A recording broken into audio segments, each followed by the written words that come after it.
రండి, అంగన్వాడీ పర్యవేక్షకురాలు సరళ అంగన్వాడీ కార్యకర్తలకు చిన్న పిల్లల అభివృద్ధి దశల గురించి ఏం చెబుతుందో విందాం.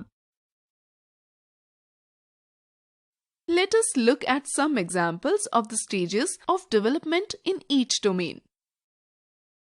అన్ని పరిధులు ఒక క్రమాన్ని అనుసరిస్తుంది. ఈ క్రమం పిల్లలందరిలో ఒకే విధంగా ఉంటుంది. పిల్లలందరిలో ఒకే క్రమంలో మరియు దాదాపు ఒకే వయస్సులో వివిధ నైపుణ్యాల అభివృద్ధి చెందుతాయని ఇది సూచిస్తుంది. శారీరక మరియు పెద్ద కండరాల అభివృద్ధికి ఉదాహరణ, పిల్లలందరూ మొదట ఎలా కూర్చోవాలో నేర్చుకుంటారు. 5 నుండి 7 నెలలు కూర్చోవడం, 8 నుండి 9 నెలలు నిలబడటం, 9 నుండి 12 నెలలు నడవటం. అదేవిధంగా 3 నుండి 4 సంవత్సరాల మధ్య వయస్సు ఉన్న పిల్లలు తీగకు లేదా వైరుకు పెద్ద రంధ్రంతో ఉన్న పూసలను గుచ్చగలరు.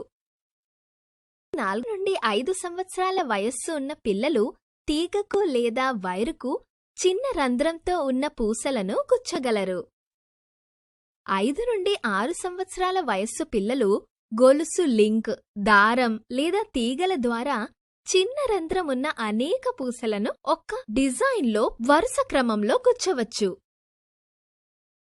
రండి, అభివృద్ధి దశల యొక్క మరికొన్ని ఉదాహరణలను చూద్దాం.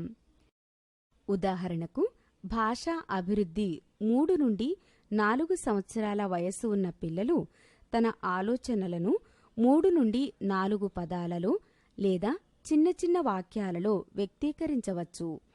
4-5 సంవత్సరాల మధ్య వయస్సు ఉన్న పిల్లవాడు ఒక వస్తువు గురించి మాట్లాడవచ్చు లేదా పూర్తి వాక్యాలలో వ్యక్తీకరించిన తన అనుభవాన్ని పంచుకోవచ్చు.